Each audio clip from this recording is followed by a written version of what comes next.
na minha opinião, assim, isso é a minha opinião, talvez as pessoas tenham outra opinião. Na minha opinião, pode ser uma opinião meio ultrapassada, mas o agente da mudança social ainda é a classe trabalhadora. E é o seguinte, isso, eu digo assim, da mudança, enfim, para construir, sei lá, o socialismo, ou o que quer que seja, seria isso, entendeu? Agora, existem outras esferas de mudança, da qual o punk faz parte, e essas esferas se comunicam com essa. Então, assim, o que o punk mais construiu no mundo inteiro, e isso é inegável, construiu um espaço onde diversas ideias conseguem aparecer, onde as pessoas conseguem entender e onde as pessoas conseguem as pessoas sentem que começam a ter poder para botar a mão na massa e sair daquela rotina, daquele cotidiano, daquela vida que é esperada delas, entendeu? Então, assim, no mundo inteiro você consegue ter gente que de repente não teria coragem, não teria capacidade de formar uma banda, de fazer de escrever uma revista, escreve, de aprender alguma coisa, aprende. E daí elas se espalham e elas vão, por exemplo, as pessoas vão fazer outras coisas de repente. E elas se reúnem em outros negócios. Por exemplo, você vê no começo dos anos 2000, final dos anos 90, teve uma época que foi muito ativa pelo mundo todo, de manifestações, de coisas assim, de milhões de... Pandemia e em outras entidades, até aparelhos do governo, que saíram do Riot Girl, que é o punk feminista. Então, assim, as pessoas não são só punk, porque o punk não é um partido, né? Então, quando você fala, o que o punk fez? Me parece que é um partido, um troço unificado.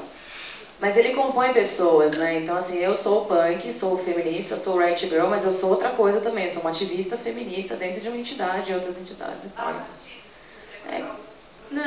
Então, assim, tem gente que foi para a faculdade. Eu tenho, inclusive, conheço muitas mulheres que são mestras, doutoras em gênero, que saíram do Riot Girl. Então, elas contaminaram a academia com um outro olhar sobre o feminismo. Isso, para mim, é um...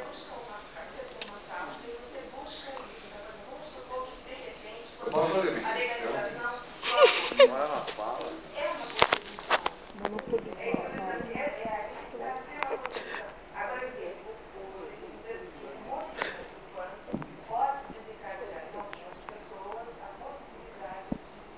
Como uma pessoa que entrevistou centenas de pessoas e como todos nós já vimos centenas de documentários no mundo inteiro, é unânime essa sensação de que o punk abriu seus olhos, te ensinou, é terrível, né? Mas te inspirou a agir. Tem Eu queria colocar uma questão que talvez tenha um pouco a ver com isso.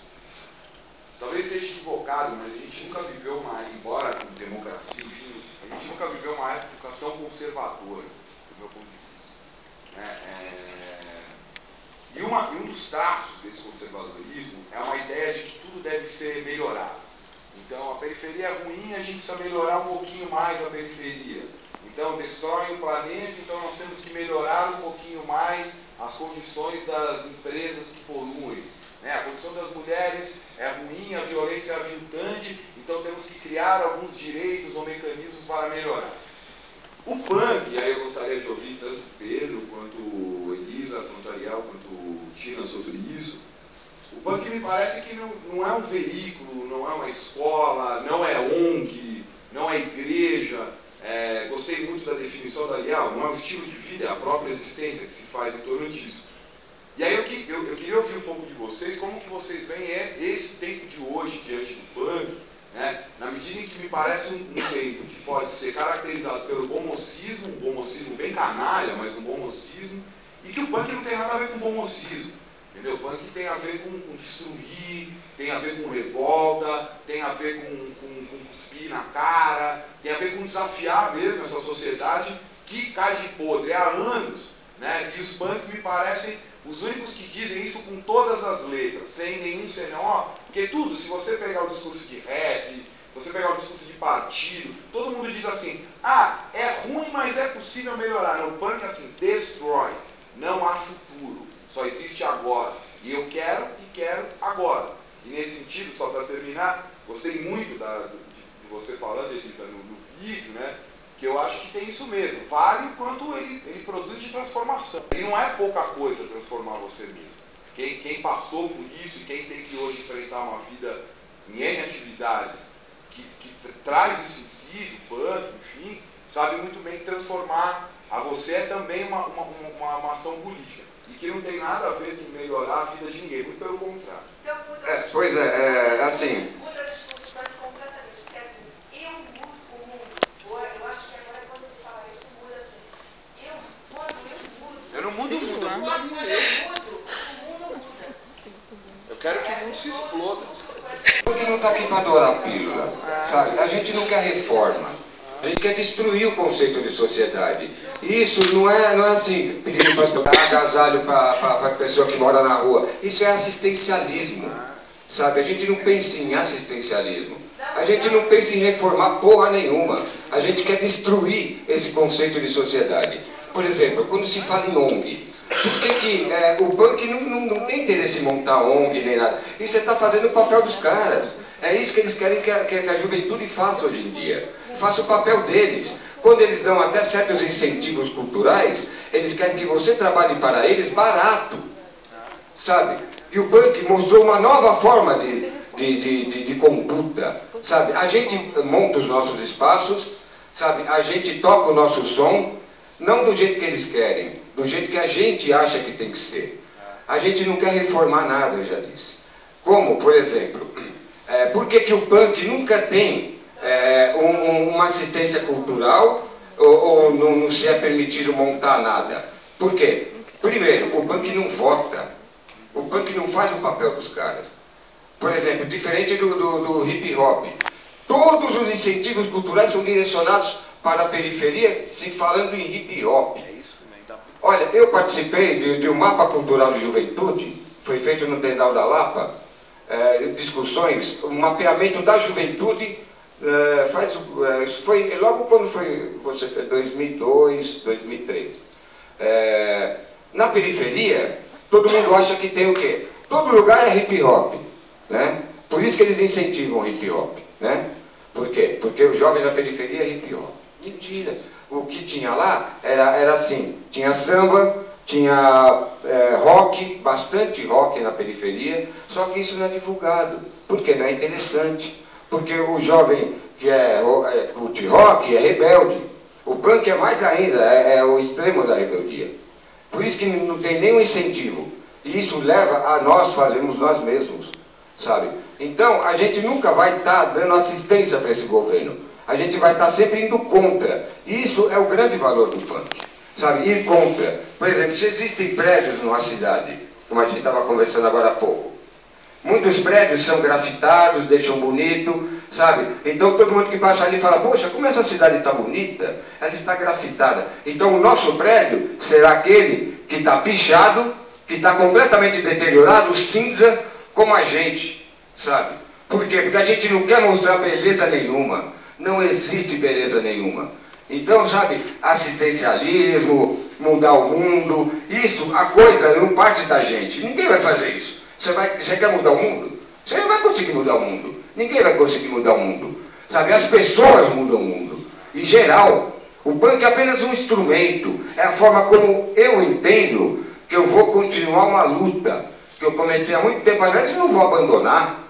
A vida para mim não está melhor. Sabe, não existe aquele prédio grafitado bonito e tal, que foi os caras lá bancados pela prefeitura para grafitar aquilo e deixar a cidade bonita. Eles estão trabalhando em prol de uma mentalidade arcaica, discriminatória e podre. E a gente não quer isso. Sabe, a gente quer destruir esse conceito de sociedade e a gente tem, com a autogestão, capacidade de construir alguma coisa e tocar a nossa vida. Onde o governo entra, a coisa deteriora.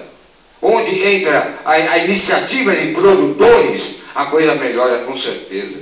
E nós não estamos aqui para mudar o mundo com atitudes que eles querem, não. Nós queremos destruir essa porra. Complementando também o que ele falou, uma coisa que o punk construiu, assim, que tem exemplos específicos, exemplos materiais de coisas que o punk construiu. Por exemplo, eu faço parte da organização de um evento que há 16 anos a gente organiza sem patrocínio, sem dinheiro do governo, sem nada, um show periódico onde tem palestras, onde bandas que não tem espaço em outros lugares muitas vezes tocam lá, um evento que inspira muita gente, que já teve gerações de pessoas que se inspiraram a seguir uma coisa de política radical, a lutar pelos animais, a aprender muitas coisas diferentes. Eu acho que isso é uma conquista bastante grande, entendeu? Isso é uma coisa que foi conquistada, que a gente não pediu licença para ninguém. E isso é o valor do punk. Você não pede licença, você não segue os caminhos oficiais, você vai lá e faz, entendeu? Para nós é muito natural. Exatamente. E além do que, tem outra coisa. Outras duas coisas que eu pensei enquanto o pessoal estava falando, que é o seguinte. Outra questão é que isso tudo é legal pra caralho, não é um sacrifício, entendeu? Isso tudo é muito legal, a gente acha isso mais legal, a gente acha isso mais divertido, a gente acha que isso é uma vida mais frutífera e mais agradável do que você simplesmente ir levando a vida da maneira mais confortável, da maneira esperada e tudo mais.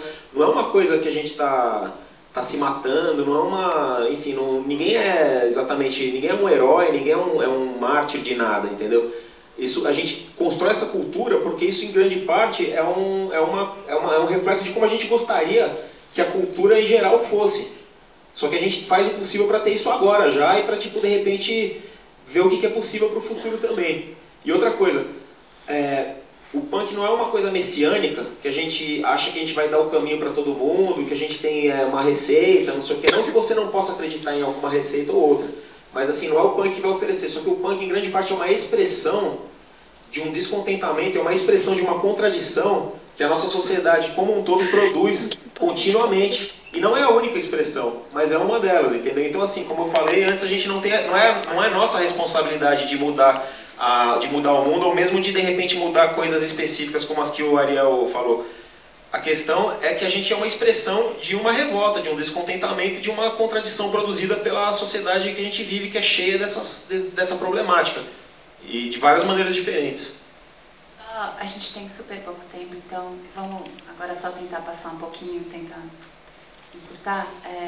E só para lembrar que esse filme ele tem agora 2, quase 3 gerações, e o tema mais recorrente é esse, né, de você, com suas próprias mãos, criar a mudança que você precisa presenciar na sua vida. Elisa, você quer acrescentar alguma coisa nesse tópico daí? Não, eu só dizer que eu me senti muito contemplada com a fala do Ariel, porque você fala muito de cooptação, né? De ser utilizado pelo sistema, e é muito complicado isso, até como no movimento feminista a gente tem que ficar esperto, assim, porque a gente é muito utilizado, assim, para chancelar coisas, e o que me faz ter um olhar muito atento para quando estão havendo possibilidades de cooptação, o que me faz exatamente a pessoa punk dentro de mim. Então, mesmo eu em vários espaços feministas, em congressos, seminário, coisas de feminismo autônomo, coisas de feminismo ligado à entidade e tal, o meu olhar punk é que distingue algumas coisas de cooptação. Então, isso que o Ariel falou é muito sério, assim, eu acho que é isso que você falou, assim, tipo, é a parte que a gente quer destruir, romper com coisas que a gente sabe que não vão funcionar. Mas para o feminismo é muito difícil, isso que no Brasil a gente ainda tem que trabalhar com a questão da comunicação.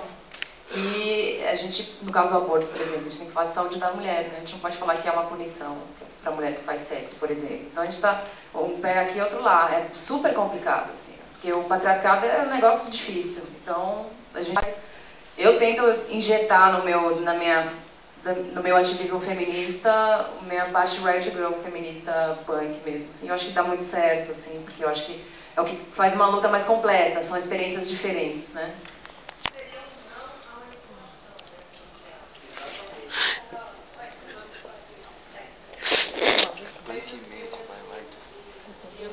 Acompanhei um pouco o processo. Eu queria saber como se você pensou em edição desse filme. Oi, Laine. Não, você tem... Oi, Laine. Aconteceu uma narrativa entre as gerações. Eu vou ter que responder cantando. Não, chega de falar! Aquelas pequenas histórias se desligou um pouquinho. Porque não me pareceu um documento histórico, apesar da história estar toda aí, né? Como que você pensou esse processo de edição mesmo do teu filme?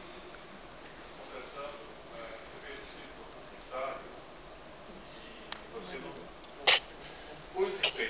Na realidade, você juntou tudo. Eu quero saber se você usou essa justiça. Eu nunca tive a intenção de fazer um documento histórico, mesmo porque, coincidentemente, quando eu comecei o filme, o Gastão também estava começando o Cortinado. Exatamente ao mesmo tempo. E a gente conversou, porque alguém falou, o Gastão tá fazendo isso, a Carol tá fazendo isso. E a gente, e agora? Daí a gente conversou e viu que não tinha absolutamente nada a ver a intenção dele e a minha. A minha era uma reflexão sobre o punk. O punk fez uma grande parte da minha vida, eu tenho emoções contraditórias com o legado do punk na minha vida. E como cineasta, como artista, eu precisava ter alguma coisa com aquilo até para entender. Filmei por 3 anos e não acreditei que era um documento que tivesse relevância no trabalho que eu queria fazer no mundo. Fui trabalhar para a ONG, para cima e para baixo, e tentar fazer algo que eu sentisse que fosse concreto. E a história me atormentou, porque as pessoas mais criativas e o meio que sempre mais me inspirou sempre veio do punk, do rock. É inevitável. Mesmo fora do punk, as pessoas com as quais eu gosto de trabalhar são pessoas que têm esse histórico. O filme, para mim, foi completamente orgânico. Assim, São Paulo é uma grande parte do filme. O punk em São Paulo. O que é ser punk na cidade de São Paulo também, sabe? São Paulo é um monstro maravilhoso. Morro de saudades. E odiava também quando eu vivia aqui. Então, o punk como expressão de São Paulo, o punk como opção de vida, funciona, não funciona? O que acontece na tua vida quando você é punk pro resto da vida? E foi isso que eu busquei e refleti. Então, o documentário, acho que já foi chamado de um documentário experimental, de esquisito, etc. Tem outra coisa também que eu acho que dá pra ver bem no documentário, pelo menos pra nós, assim, que é uma outra questão que mostra muito das pessoas e da relação entre elas. E uma coisa que é importante no punk também, muita gente que tá aqui sabe, é que você vai pra lá, você vai pra cá, mas você cria um vínculo com as pessoas pelo próprio fato de que você tá com elas durante um tempo produzindo junto, fazendo coisas junto, enfim, tendo um monte de experiências juntos. E você leva isso pro resto da vida, entendeu? Então é muito louco, assim, você vê que esse filme tem 10 anos que começou a ser feito já. Tem gente ali que era criança quando estava no filme, hoje em dia provavelmente já é adulta. A gente mesmo era 10 anos mais novo. E assim, você vê que, pô, a gente tá na casa dos 30, eles estão na casa dos 50, entendeu? E assim, não, mas é relevante pelo seguinte, porque assim, pessoas de fora do punk, assim, às vezes que estudaram comigo, eu perco contato, não sinto uma identificação, mas assim, a vida vai passando, desde os 16 anos de idade eu conheci a Elisa, o Ariel mais ou menos nessa época também, via show das bandas dele, e a gente fica se trombando a vida inteira, entendeu? E sempre mantém aquela coisa em comum. E eu acho que esse documentário, ele é diferente de outros documentários que só aparece a cabecinha das pessoas contando uma história, assim, porque ele dá um pouco essa dimensão assim, afetiva e essa dimensão, enfim, essa dimensão até psicológica assim, do punk. Ele mostra que são pessoas, não são só assim, punks, não são só estereótipos, entendeu? E assim, que nem teve um cara no filme que falou sobre a coisa romântica, né? Sobre a parte romântica da coisa. E esse filme, sabe, desmistifica isso, porque mostra a situação real das pessoas. Mostra lá da quebrada do Toca, tudo e tal. Aquilo lá, eles estão armados porque eles estão segurando a bronca na área deles lá, porra, sabe? Para não vir inimigo, para não vir ladrão lá roubar a quebrada, tal, eles estão segurando uma bronca lá, sabe? Então é diferente, não tem nada de romantismo nisso não, cara, sabe? É situação real, perigosa ali na hora. Os caras, para estar vestido daquele jeito lá naquela quebrada, é uma coisa perigosa, é uma coisa que não é fácil para ninguém. Então o romantismo tal, de você querer alguma coisa depois você ir morar lá no interior ou no litoral, onde a coisa é bacana, sabe? Isso pra gente não existe, cara. Isso a gente tem que conviver com o esgoto no dia a dia na nossa quebrada, a gente tem que viver ali com a situação de miséria das pessoas, com o negrinho fumando crack no centro da cidade, a gente tem que passar pelos caras toda hora, que a gente vive aqui, porra. A gente não usa aqui pra vir aqui ganhar dinheiro e depois volta lá para um lugar confortável, sabe? A gente tem que viver aqui, sabe? Seja com arma na mão, seja com microfone, seja com guitarra, seja com o que for, cara. A nossa quebrada é aqui, a gente tem que defendê-la aqui, sabe? E não tem nada de romantismo nisso, não, sabe? E completando uma coisinha só que eu tinha falado no começo, sobre a escola monumental, a época do uniforme, que a gente conseguiu que não tivesse mais uniforme. E assim, a gente era expulso, sofria penalidades direto, até resultado da expulsão, quando queriam que a gente lavasse a escola.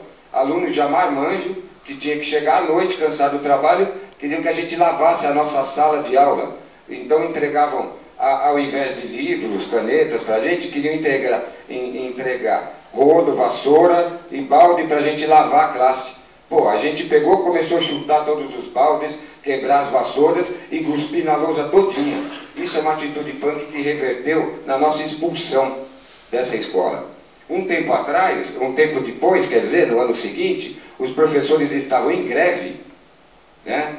A gente foi lá, já expulso, entrou porque a gente já era militante de uma organização revolucionária, fomos lá dar apoio aos professores em greve, e o professor que me expulsou me deu a mão, porque a gente estava em solidariedade a eles, sabe, na mesma luta dos estudantes secundaristas na época, sabe, em apoio aos professores, ele veio me dar a mão, o professor que me expulsou. Então isso para mim foi uma grande vitória, uma grande vitória.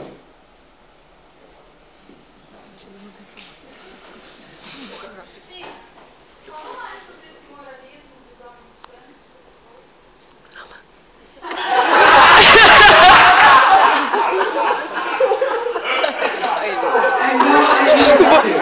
Ela é feminista. Eu sou total. O punk é machista até hoje, impera o machismo fudido. Porque assim, até hoje a mulher é muito discriminada em todo lugar, em todos os lugares. E dentro do punk ainda ela é muito discriminada, sim. Né? Vê se tem um punk que casou com uma punk.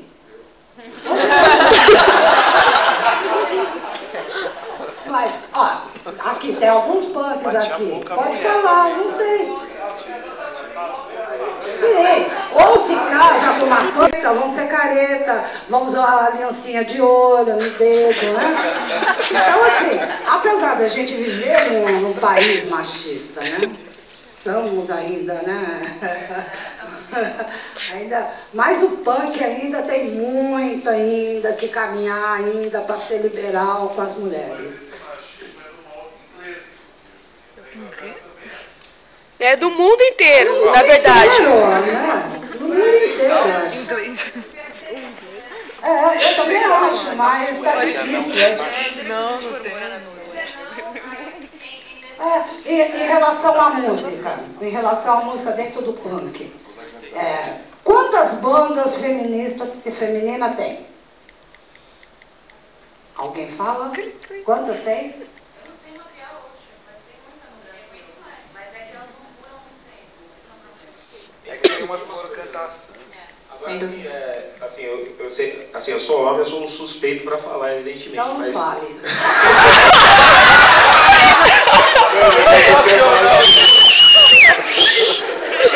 Na história do... eu falo o seguinte, você compara com outras coisas com outras facções aí do Comigo rock, morreu, né? por mais que o punk tenha muito a evoluir, evidentemente, pelo menos existe assim existe um cheiro aí dessa ideia de que tipo as mulheres precisam ser empoderadas, né? Tanto é que o Riot Girl surgiu no punk, entendeu? E eu acho que existe mais mulher tocando em banda punk, hardcore, do que em banda de metal, do que mesmo no hip hop, entendeu? Do que em outras coisas. É evidente que, tipo assim, a gente não vive dentro de uma bolha e... Não concordo com você, Pedro, porque os homens acham que banda é para homem, não é para mulher. Os homens têm esse preconceito, acham que a banda de amiguinho, que 4 amiguinhos ali, vamos fazer uma banda? Vamos. Agora, quando a mulher não tem chance. Desconcordo. No geral, eu concordo com você. A maioria das bandas que eu já tive eram mistas. Tina, a tal reunião acabou no quê? Oi? A tal reunião acabou no quê? A tal reunião que fizeram para decidir se vocês podiam se casar ou não, vocês obviamente... Não acabou em nada, porque porque nós estamos há mais de 30 anos já. E eu provei que eu fui mulher pra caramba. E outra coisa que ela falou, né? Que ela falou. Mas isso era ciúme, não era tanto machismo, era ciúme do pessoal. Tá? Achou que eu ia casar, a gente ia casar e sair fora. Tá? Não tem nada a ver com machismo. Mas igual assim, agora a senhora falou, eu acho assim, que o punk ele conseguiu mudar alguma coisa assim, principalmente a estética, né? Quando no começo o visual era um visual agressivo, porque você mora em São Paulo. São Paulo é uma cidade que você não pode andar de chinela, de sandalinha. Você tem que vestir uma coisa bruta, né? Por causa do frio, por causa da poluição, por um monte de coisa. E a gente conseguiu ganhar o espaço da moda. Todo mundo hoje tenta usar um visual punk. Então eu acho que é uma conquista. Sabe? Né? Hoje a moda é cara. Hoje a moda é cara. Cara pra caramba. Então, mas nós conquistamos isso. A moda derivada do punk, não a moda punk. Não, a moda punk não. Assim, mas nós conseguimos ganhar esse espaço. Então é uma conquista. E assim, é diferente. E a gente é diferente, assim, tá? Pode ver, aqui todo mundo, cada um opta por uma forma de luta, né? Tem o pessoal que é vegan, né? Outro pessoal gosta de tratar com os animais, né? De defesa dos animais. Quer dizer, existem várias formas de luta, várias. E todas eu acho que não se afastam, sabe? Por exemplo, o stray edge do punk mais radical, mais tal. Eu acho que se completa. É diferente, sabe? Eu acho que cabe todas essas lutas, sabe? Dentro dessa palavra punk, dessa ideologia que a gente aprendeu, que a gente criou e aprendeu a lidar com ela, na verdade. Senão não duraria mais de 30 anos, né? Não duraria, sabe? Então a gente aprendeu a conviver com tudo, o que é errado, o que é certo dentro. A gente aprendeu a viver com as diferenças. Isso é que é legal hoje em dia. As coisas se completam, elas não se afastam. Bom, eu penso assim. Você pode... É muito rápido, uma pergunta direta para você. No meio dessa discussão toda, além do faça você mesmo, existe algum outro sentido, alguma leitura política que você dá para o que você fez, para a sua edição, para o documentário? E segundo, do ponto de vista estético, se houve uma intencionalidade em se aproximar, enquanto visual, de uma estética punk. Penso principalmente no ensaio, quase no final, com as medianeiras, tal, que inclusive eu achei muito bonito. Eu achei do caralho. Pierre está aqui ainda? Eu queria aproveitar essa daí e fazer uma... Tá. Ouvir as três, lembrar as três. Deixa eu responder rapidinho, que eu não vou lembrar. Posso aproveitar essa de estética aqui? Eu me emocionei bastante assim, com o filme. Eu achei ele pega, assim, ele é... Mas eu achei muito triste, assim. Eu achei que ele é pesado. Eu queria saber qual que você... qual que é o seu momento agora e quando você começou a gravar, assim. Esteticamente, ele é uma expressão, para mim, da seriedade com a qual eu levo o que o punk significou na minha vida. Não é com leveza que eu reflito a respeito, não é com leveza que eu saio no mundo agindo com essa fundação que o punk inspirou. A estética ela é uma reflexão até do fervor estético que tinha, assim, os anos 90, que foram onde eu mais atuei, final dos anos 80, dos anos 90 em São Paulo, estava pegando fogo, assim, esteticamente. E a produção era intensa, assim, e tudo feito à mão, máquina de xerox, o escambau, e os filmes que eu assistia na época. E o Punks, também, a estética do Punks, quando eu vi o Super 8 que a gente filmou, que eu dividi a cinematografia do Super 8 com o Pierre, que acho que não está mais aqui, tanto que tem muita gente que acha que todo o Super 8 do filme é do Punks, e eu tive que já falar, não, mais do que metade é minha. Se ele é pesado, talvez seja por isso, porque eu encarei com muita seriedade, não é um filme com 2 coturnos E, sabe, eu acho sério o trabalho que todo mundo aqui fez. Eu levo muito a sério a vida que todo mundo aqui leva. E foi a reflexão com a maior seriedade que eu consegui. Apesar de não concluir nada, isso foi muito difícil para mim. Você quer, né? Você quer um final para um filme, né? Não tem final. Espero que... Punk é pesado, né? Em 10 anos dá para ter bastante desespero. É isso, né? 10 anos. Fazer um longa sozinha... Ó. Isso há 10 anos atrás, Carol. Continua a mesma coisa, viu? Cada vez pior, cada vez pior. Eu tenho duas perguntas, vou tentar juntá-las para ser mais rápido aqui. A primeira é, eu entendo que o punk tem uma proposta de destruição, desconstrução, mas eu queria saber se, por curiosidade mesmo, se já houve algum registro de algum movimento organizado de construir alguma coisa, indo para o lado de alguma comunidade punk. Mas é a mesma pergunta que ela fez, né? Mais ou menos. Não sei se você ouviu ou se você...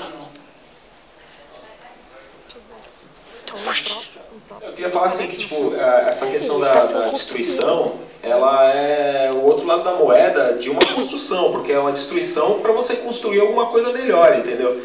E a gente inclusive constrói as maneiras com as quais a gente quer destruir, você entende? Então, tipo assim, a gente constrói como eu falei antes na outra, falando com ela, a gente constrói um espaço, a gente constrói um ambiente, a gente constrói uma movimentação coletiva, a gente constrói várias dessas coisas que tem o intuito de mudar ou de destruir, como quiser, entendeu?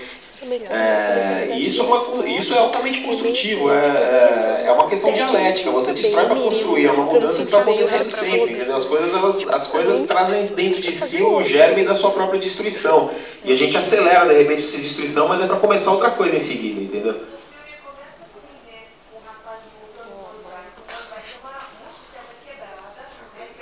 Exato. Parece que a peça não vai encaixar, mas aos pouquinhos cada um tem o seu espaço. O funk é isso, né? Cada um tem o seu espaço, tem o seu jeito. E vale lembrar que a destruição também, ela significa muitas coisas, né? Para mim foi, de repente, o punk eu sempre descrevo assim, de repente focou o mundo, sabe? Comecei a ver. O movimento punk, né? O movimento punk é um único movimento que você pode ser você. Você pode expressar o seu ódio, a sua rebeldia, o seu tudo, sabe? Ninguém vai dizer assim, você não pode, sabe? Então, acho que é por aí. Então, não tem isso. É a escolinha, você tem que fazer isso, tem uma cartilinha, você vai ter que fazer aquilo. Não, cada um é cada um, sabe? E ali dentro você vai fazer um todo. Eu acho que resume nisso. E mais uma coisa também é o seguinte, a gente está falando aqui porque por acaso a gente apareceu no filme, mas tem um monte de gente, a maioria da plateia aí, podia estar respondendo as mesmas coisas que a gente, tão bem ou melhor quanto a gente. Então, assim, todo o legado do punk, tudo que o punk pode trazer de construtivo e tudo que o punk pode oferecer para destruir alguma coisa, tá aí na vida e na cabeça de muita gente que está aqui e que está lá fora também, não tem diferença, entendeu? Nós já vivemos numa sociedade falida, né? Não existe família mais, não existe mais nada. Acreditar mais no quê? E ela se destrói, e a sociedade se destrói sozinha também. A gente direciona essa destruição para um lado que a gente quer, né? Essa pergunta apareceu de novo por algum motivo. E eu penso o seguinte, eu me lembrei agora, quando você fez, de um episódio no passado, da Marcha das Vadias de Belo Horizonte, acho, não sei em qual cidade, mas eu acompanhei uma discussão na internet em que uma das meninas moças lá que estavam fazendo a articulação central da Marcha das Vadias, ela falou, estava fazendo um comunicado da reunião, de quando que ia ter a próxima reunião de articulação, como que elas iam organizar para sair na rua, o que elas iam fazer, que elas iam reivindicar, blá, blá, blá. E abaixo desse comunicado tinha um cara falando assim, e os corruptos, e as corrupção, e aí, mas e os corruptos, que vocês vão pra rua ficar fazendo topless, e a corrupção, e os corruptos, e os deputados corruptos, e não sei o que, ficou falando aquele negócio que é típico, né, o reacionarismo do sofá. E aí ela escreveu, a própria menina, que ela é, eu não sei se hoje ainda é, mas ela era a cara da marcha das vadias, eu acho que é de BH. Ela escreveu embaixo, ela falou assim: ontem eu estava na Câmara dos Deputados aqui da minha cidade, reivindicando uma pauta da questão da corrupção mesmo. Eu sou parte da articulação de juventude que está reivindicando, na linha de frente, uma resposta em relação a alguns atos corruptos que houve aqui na cidade. O que você fez? Então, assim, o que eu quero dizer com esse pequeno essa anedota, assim? Que, na verdade, quando você está envolvido com o punk, você está envolvido em outras coisas também. Você entendeu? Então, assim, não dá pra gente marcar assim, o punk ele tem que resolver alguma coisa, enquanto subcultura, ele tem que resolver. Não. Mas muita gente que está envolvida na linha de frente de coisas importantes tem influência disso também. E, por exemplo, o cara achou que a Marcha das Vadias, que é um fenômeno feminista novo no mundo, as pessoas ainda não sabem explicar direito do que se trata, né? Sei lá. Achou que era bobagem aquilo, que era simplesmente... Eu vejo um paralelo até como algumas pessoas enxergam o punk. Tá, mas para que vai servir isso? E de alguma forma são indivíduos que estão associados em redes que estão resolvendo coisas muito sérias e muito caras para a militância, para os direitos civis, direitos humanos e tal. Nossa, eu falei pra caramba.